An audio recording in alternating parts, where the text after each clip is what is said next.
Hello, everybody. It's really great to be here. Thanks for coming, and thanks for coming in from the beautiful, beautiful sun. So if you were here last year, I was actually here last year too, and I'm actually really honored to be invited back. I have so enjoyed this event, and I really value the World Forestry Center and the Society of American Foresters, and most importantly, Bill Hagenstein for being allowed the opportunity to participate in this event. Between last year and this year, I was able to read his book, which if anyone has not read it, it is awesome. It's a real page turner. It is all about stories. The two takeaways I had here was, one, what an incredible leader, really has done an incredible amount for the Society of American Foresters and for forestry in the Pacific Northwest. And then two, it strikes me that Bill was the most incredible communicator, in the sense that it seemed like whoever was talking to him would be able to learn and get little nuggets of information without ever even knowing that they were actually learning anything. To them, it was all about a great conversation. So for the next couple hours, I hope that is what we can sort of channel some of that. It also, clearly, Thomas is an incredible communicator. I'm a scientist, and Zach here has got some amazing, brilliant qualities here, and we're going to try to channel our communication skills, and we hope you enjoy our conversation.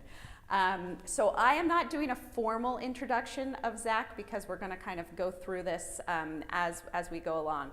This is really essentially a conversation. Think of it as we're sitting down, we're at a Society of American Foresters conference.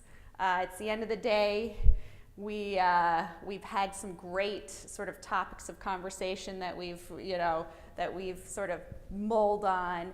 But we don't know each other yet, and so we want to hear a little bit about our background of where we are. With that, Zach, this is Zach. Yeah, Zach. I'm Zach. Can you tell a little bit about where you grew up and how you got into forestry? Sure. So how I got into forestry. So I grew up in North Alabama. And so that's where I'm from. So another southern guy. Yeah. I found out he's from Birmingham, so we're neighbors there from the start. But grew up in Alabama, and I did not come at all from a forestry background. So dad was an engineer, mom's a nurse, and my entire youth was sort of, I'd characterize it as just sort of, as a kid moving from one, loving bugs and thinking I wanted to be an entomologist when I was in first grade, to second grade I wanted to be a zoologist. I thought, I wanted to study mammals, and I thought they were amazing. And then for the longest time I wanted to be a geologist, but it was always something with the natural world and studying it, and I really dedicated myself to each of those topics. And one thing that I'll always be very thankful for is that my parents always insisted on making, if I said I wanted to be an entomologist as a first grader, they found out a local university or college that had an entomologist and made sure that I went and showed them my bugs and had whatever questions I had ready to go. And I was always I felt like I was relevant in that conversation, even though looking back a little, but they were always really nice, the entomologists. But when I was 13, I met a family friend who was a forester, and sat down and talked with him, just general conversation. What do you do? What does that even mean? What does it mean to be a forester? What is that even about? And it was the coolest thing, because what he described was basically all of the things I cared most about, like animals and bugs and trees and soil, and linking it all together, sort of connecting the dots on all of those things, and then actually extending that further to connect it with societal values. What we care about, what we have. He lived in our neighborhood, so talking about the specific little area we were in and what that meant for what we had, and and then also for the products that we had around the house, like where they actually come from, the story behind them, and how they connect all the way down to the bugs. And that was exciting. That was so exciting. And so that started me on this kind of, from 13 on, I wanted to be a forester. And, like we were chatting before, I'm finishing high school, and I'm walking around the halls, and there was actually an advertisement for a forestry program at Mississippi State, which is where I went for undergrad. And it had two pictures on it. It had one guy in a hard hat and a cruising vest out in the woods, and then the other one was, I think, a woman in a lab coat holding a seedling, like a young tree, under a vent hood. And I thought it was the dumbest advertisement. I thought it was totally stupid, because why would anybody want to be in a lab when they could be outside, especially on a day like today, working out with this incredible thing, affecting change in the landscape, being an agent for sort of society and society's values, developing those. That's what I wanted. And I will say that changed. That changed, and we'll kind of get more into what I do now. But it's so the lab coat and the seedling's okay. Yeah, yeah. The lab coat and the seedling, that's part of forestry too. And it's okay to be inside on a really sunny day as well. I don't know about that. I'm not Okay. sure. I'm not sure if that remains. No, I still.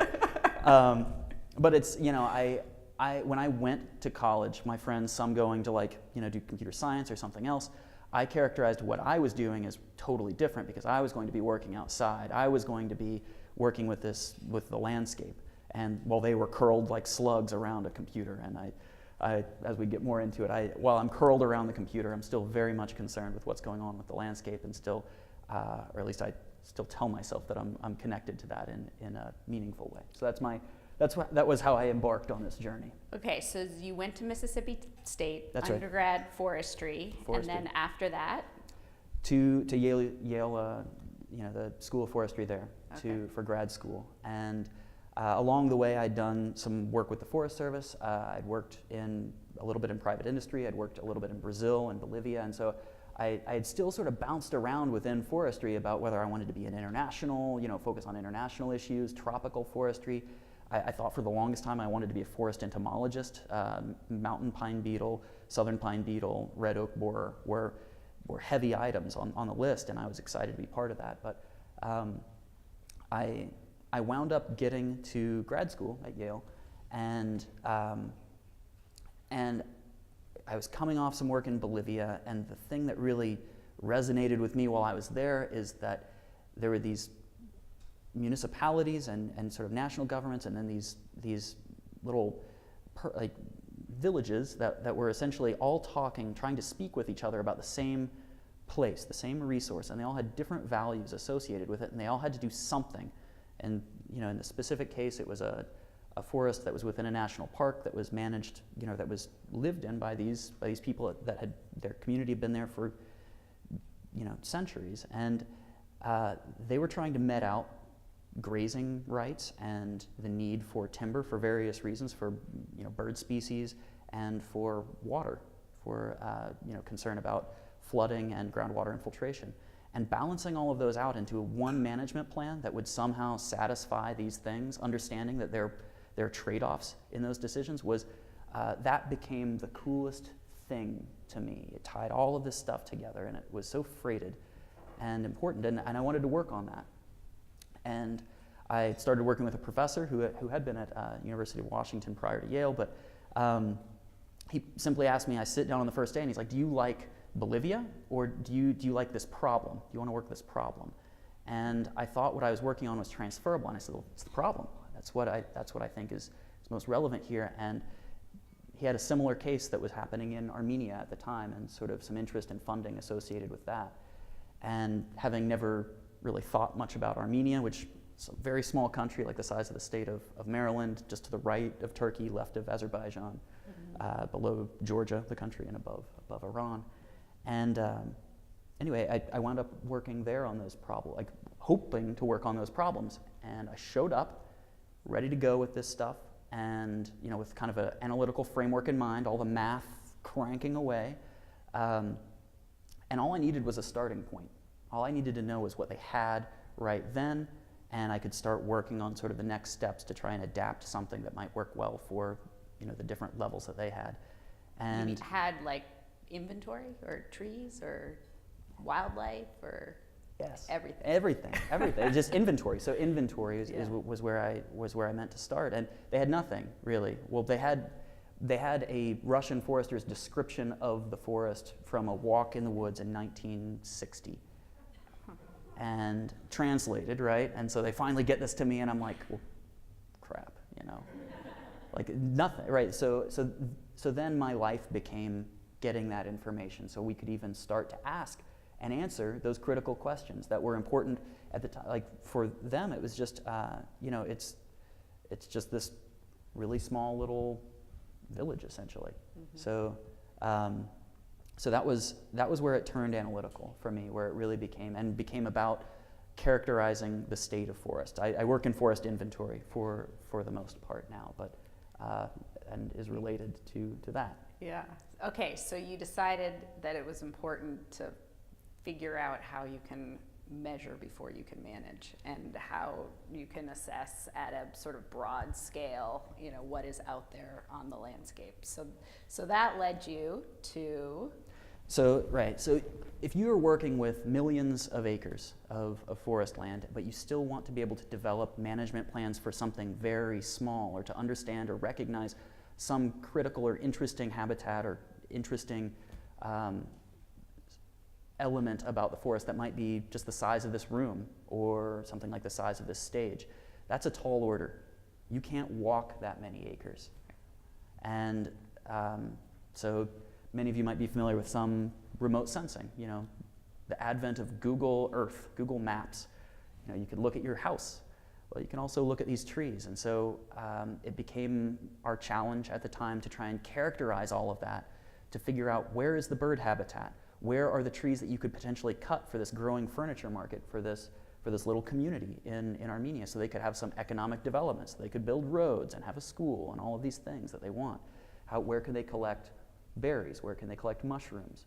Where are the better hunting grounds, this or that, or at least be able to know where those are so that you don't wind up harvesting or disturbing that and taking away from that societal value just to increase something else. So yeah, it became a big challenge, and I worked, toiled away, as most graduate students do, in some office far away from sun like this, trying to develop an algorithm to do just that, to take satellite imagery, or radar imagery, multispectral imagery, stack it all together, and then get some ground information to actually be able to predict across those millions of acres, in total, but also in very specific locations, how many trees there are, what their sizes are, their species, so on and so forth, so we could actually get at this, get at the problem. And actually, I say get at the problem, to be able to put that stuff together and in front of people in such a way that they could decide what the problem was,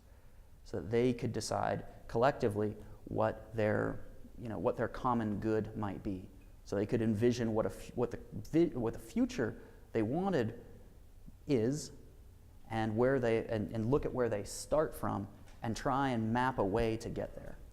So you develop this algorithm, you have all this research. Why start a company? What was the rationale around that? Right. So which brings us to a company, right? So I got done with that project. I got done in Armenia and more or less, wrapped that up and passed the information on.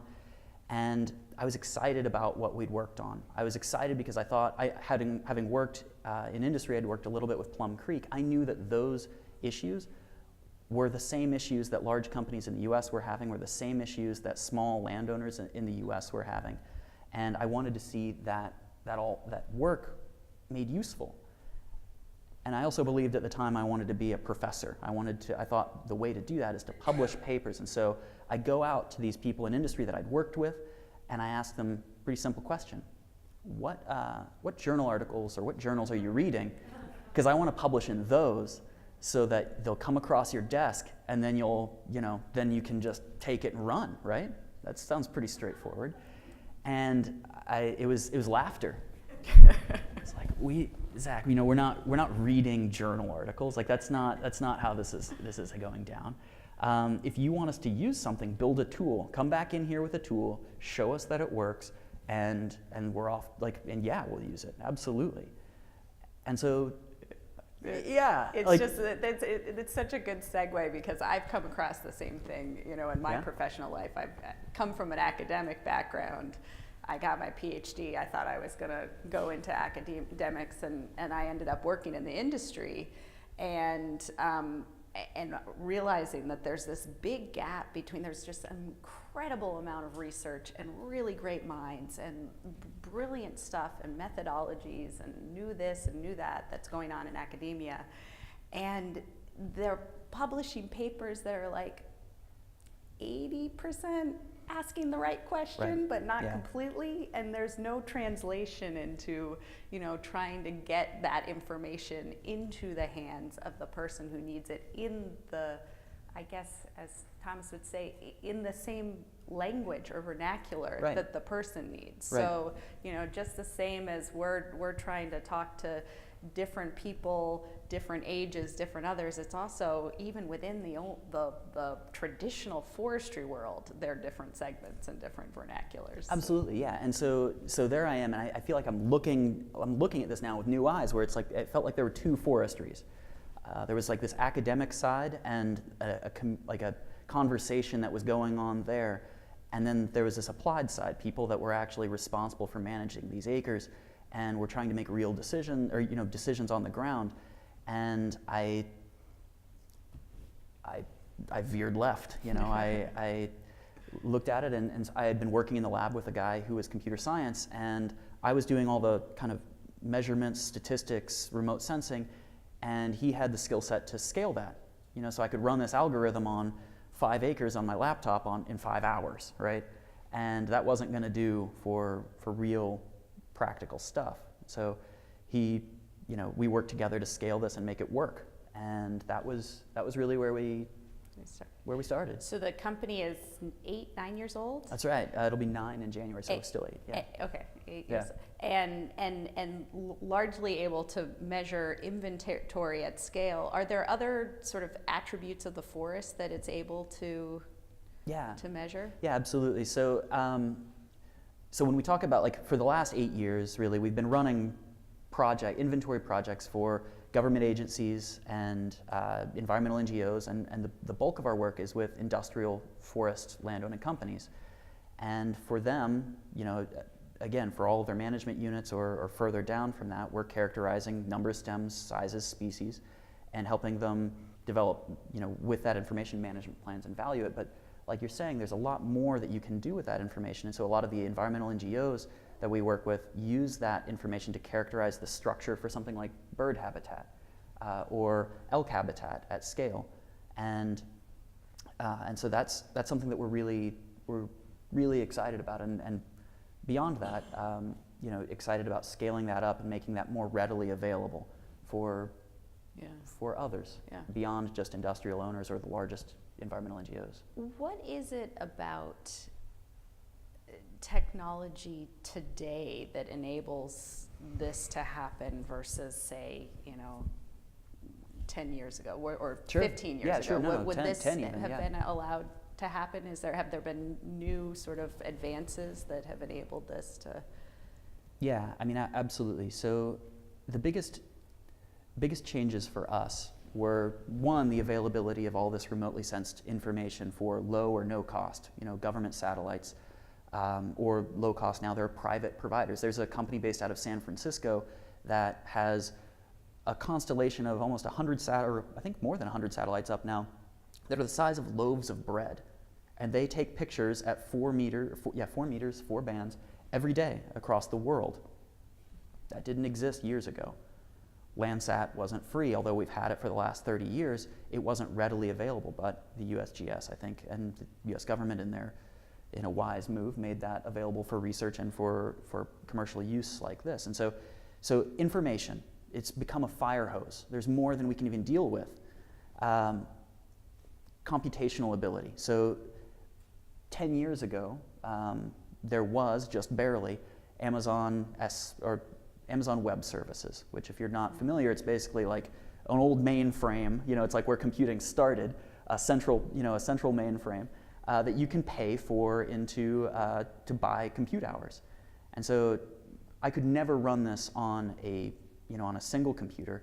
And as a small company starting, you could never buy a cluster of computers to actually do this, and you wouldn't even be able to balance the amount of time. You'd have to have dedicated staff to manage that hardware. And so basically these, you look at like Microsoft Azure, and it's a world of difference in terms of the tool set that instantly is available to anybody with a couple of bucks and an internet connection to create something incredible and to run something big. And that then enables sort of the development of complex algorithms which couldn't have run, at any reasonable scale 10 years ago. It allows you to rapidly experiment, to test, and to deploy it. And it's incredible. I mean, it's an incredible gift that we, that we get to work in that environment today. So what do you see as the end game here, or how would you define success once this is fully implemented and everybody's, by the way, the company's name is Sylvia Terra. Right, yeah. I can't believe we're kind of like backing into this sort of oddly. So yeah, Sylvia Terra is the name of this company. Slow rollout of his biography here. Yeah, we're just slowly pulling the sheet back on this. So Sylvia Terra, that's right. So, Sylvia Terra. Yeah, and so where does this go, right? So this is neat, it's fine that we're providing information, but why is that worth anyone's time here? So we're doing some inventory, and maybe it costs a little bit less, maybe it provides a little bit more information. But what I really want to say about this is expanding this out to a national scale, as we are, which we'll talk about here in just a second, to the point where we have information every year updated on every acre, allows for an entirely different conversation for us to engage in. It allows for us to ask the important and critical questions about what we want, and to ground that in what we have right now, and to draw that line between where we are and where we want to be. As individual landowners, that might mean developing management plans that are more comprehensive and more dynamic to what it is that you want and the opportunities that are showing up on your door. For consumers, that allows us to understand where our products come from. You look at a place like McDonald's that has corporate social responsibility commitments that they've made for 2020 for sustainable packaging, most of that coming from wood products. We as consumers are demanding more information about what we have and what we use, and the spatial and human story behind that. These types of data sets are what enable that type of reporting, that type of transparency, and that type of market mechanism to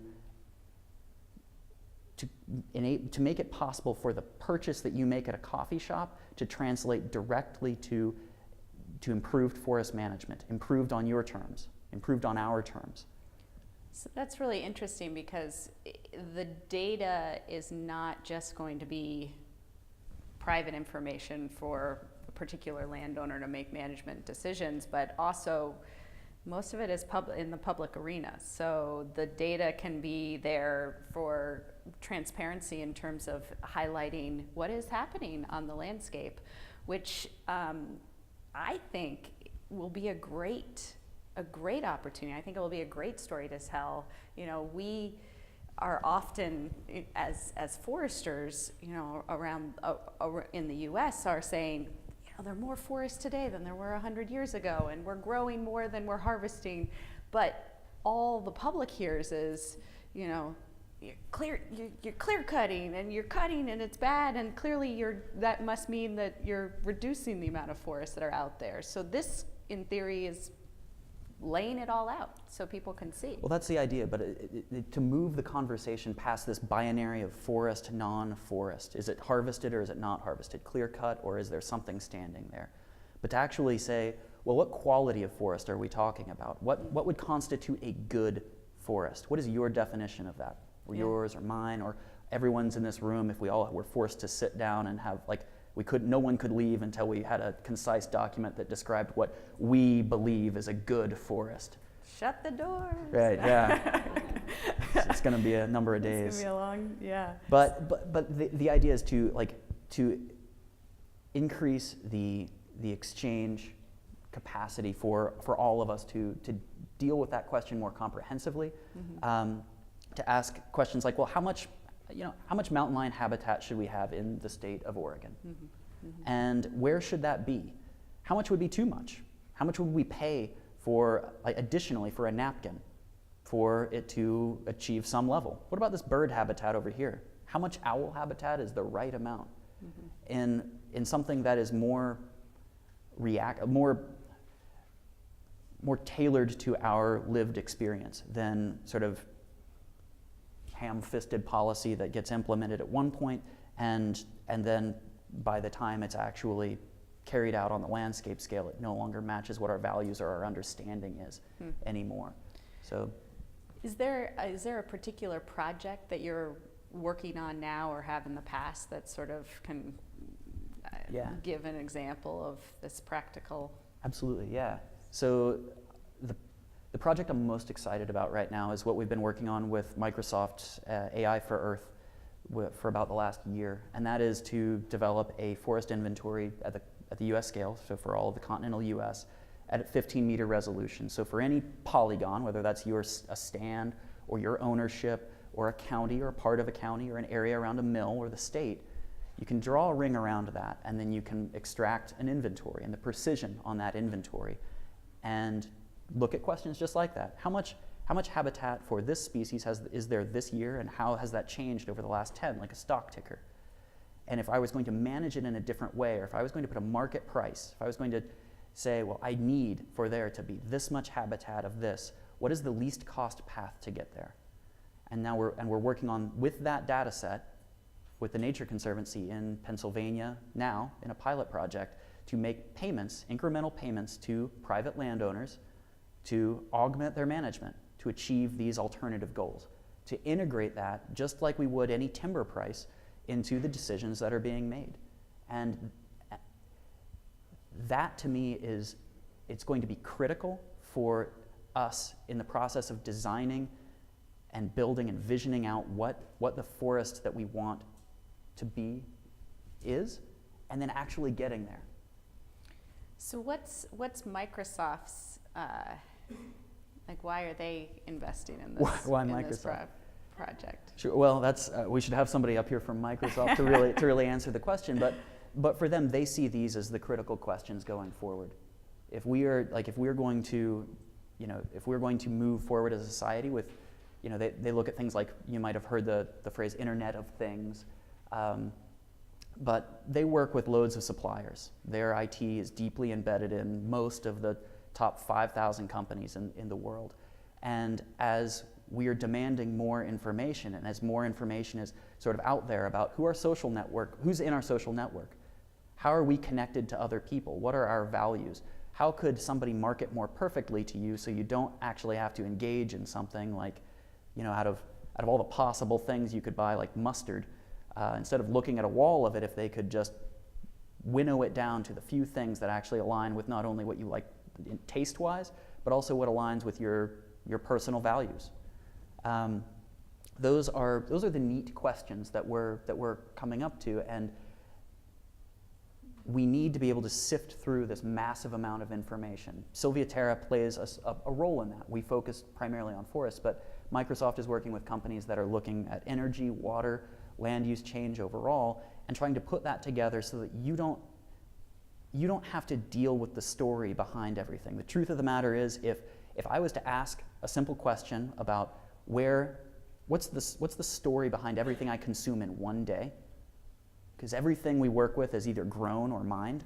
Where was it grown? Where was it mined? How did it get to me? Pretty simple, right? We couldn't figure that out with years of research. One day of all the things I ate, the gas, where it came from, the car that I was working with, all the rare earth metals in my computer.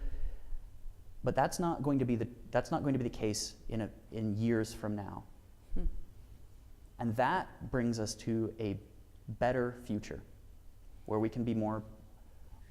Well, I'll stop there.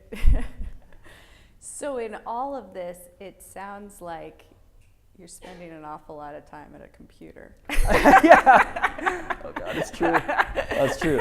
No, it's real. Which was not the whole point. But there's a silver lining to all this, right? Tell us it's okay. These are the same questions. These are the same, like, to me, like I often think of it in terms of, could I sit down with my 13-year-old self and explain what I do now and escape without being punched, right? Mm-hmm. And I still believe that that person would be excited about what I'm doing now. I mean, I still am, and obviously you change from that point, but in its rawest form, I still feel like I'm getting to ask and answer those questions that I found most compelling then, but at a bigger scale. The fact that we're even having this conversation, all of us, is, I think is demonstrative proof of that. And when I think about what forestry as a profession is now, versus to my conception of it versus what I thought it was, the kind of narrow view I might have had as a 13-year-old, when I was just even trying to, it's kind of hard to conceptualize, but it's just, I feel great about it. Yeah, that's really interesting. So in all of this, is there any surprises or any frustrations that you have with your job? Sure. So you do this for 8 years, right? When I came out of grad school, I'd finished the math. I emerge on a day like today from my cave-like existence, and with my math in hand, and I'm ready to show my work, and I built the tool, and want to slap it on somebody's desk and have them be just like, oh, of course, thanks, perfect. Which sounds ridiculous now, but it's maybe how you imagine it going. And so you start this company and you start doing this, and the big surprise is that most of this is communication. Most of this is about people. You have to have, the math has to be right. The math has to be right. But you need to put that in front of people in a way that they can ingest it. You need to talk with them about their value, like about what they want to happen and how this integrates with that. And that is a huge undertaking. That is hard and so important. And while I know that that's emphasized in forestry schools now, it can't be emphasized enough. And then you asked about frustration, and this is,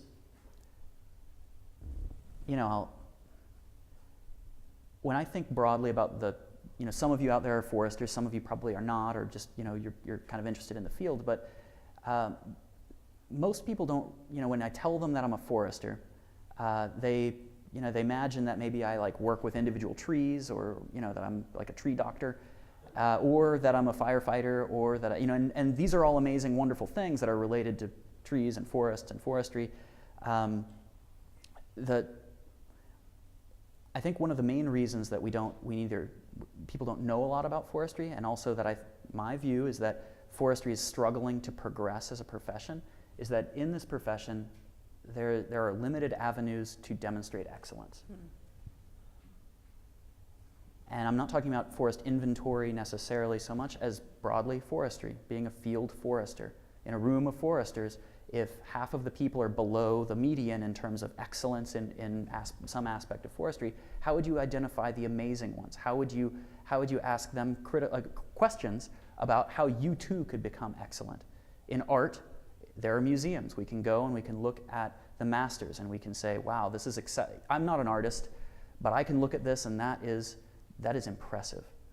And you could look at hotel art and say that it's not. Or that it's a reprint. In architecture, whether you're an architect or not, you could go, like in this room, is this fulfilling the purpose? Is this working? It's nice, I think, but you might not. And we could have that conversation. Architects could have a more detailed conversation about that, and their profession could progress as they decide what is good and what is bad, and how that plays out. In forestry, there's really not, to go up to a stand, which is a management unit, and to say, was this exceptional? Did the design meet the goal that was set for it? Would we hang this, if there was a museum of forestry practices, would we hang this on the wall and extol all of the, its virtues? Or would we say, no, this was, it could have been done differently, it could have been improved? Because if we can't ask and answer those questions, then it's going to be exceptionally difficult to move this whole thing forward. Because we're all just kind of wallowing around, and you might practice exceptional forestry, but no one can, if no one is made aware of that or what made it exceptional, then they can't emulate it. They can't repeat it. They can't build that into their practice. Yeah, I think that's a really interesting concept here. I'm having a hard time. I think on the one hand, I think there can be strides made in sort of the measuring of it. So just, coming up with different things. But at the end of the day, it's going to come back to values. So, absolutely. That at the end of the day, is it what a person sees, aesthetics of the forest, or is it perhaps, and maybe this is where sort of the technology and measurement comes in, because then you can also say, actually, this forest is, providing X amount of fresh water and right. bird habitat and structural lumber, and you can instead of it just being what you see, yeah. You can actually see some of the other attributes from it. It's what you experience, and yeah, no, that's absolutely true. It's not.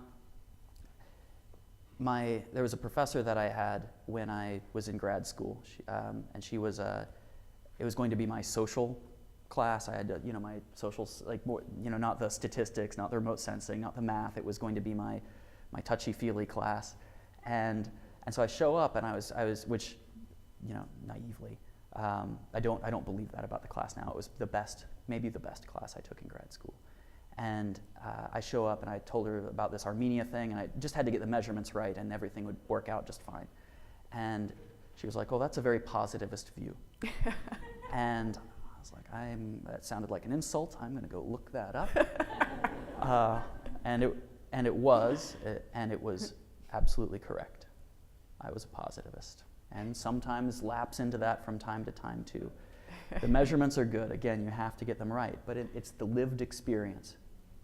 So I liken forestry in many ways to architecture, because I imagine this building was designed a long time ago, maybe by people that are gone now, and we are still experiencing it. So the decisions that they made are having to align or not align with the values we have now. When we plant and make management decisions in a forest today, that is carried out for 60, 100, maybe longer years. And the impacts on water quality, the impacts on habitat, on basically even just the spatial orientation of, if you're, of the forest. If you're flying over Oregon, as I did to come to this, you look out and there are these patchworks, the size of the cuts, whether or not there's stuff left in there. Is that good or bad? Well, it's what people are going to be dealing with, because when we approach a stand, it's what was done in the 60s and 70s and 50s. Those are decisions that people made. Those were design decisions that they had based on some idea of what the value of society would be. More wood, build more houses. Well, maybe that's not the thrust of it. So in any event, it's, as foresters, and this is actually one of the things that I find most appealing about forestry, and did from the very beginning, is it's a long-term thing. This isn't the decisions you make and the considerations you have to bring into this are kind of have this long view. Have to, they better. But often, and sometimes they're going to fall flat. Brutalism. I don't know if you remember this as an architectural brilliant thing, and it was all heavy concrete and glass. And those buildings are mostly being torn down. Right? But one thing that is different that I want to say about forests than architecture is you can tear a building down and you can build another one in its place in about a year or two. Big building. You can't do that with a forest. It takes time, and that's a valuable thing. And so being able to engage in better conversations, more informed conversations, that's not the solution, that's not the end, but I believe it's the means. Yeah. that that type of communication tool enables the conversations we all have to not have the next generation want to punch us. So that's where I'm at. Thanks. Thank you.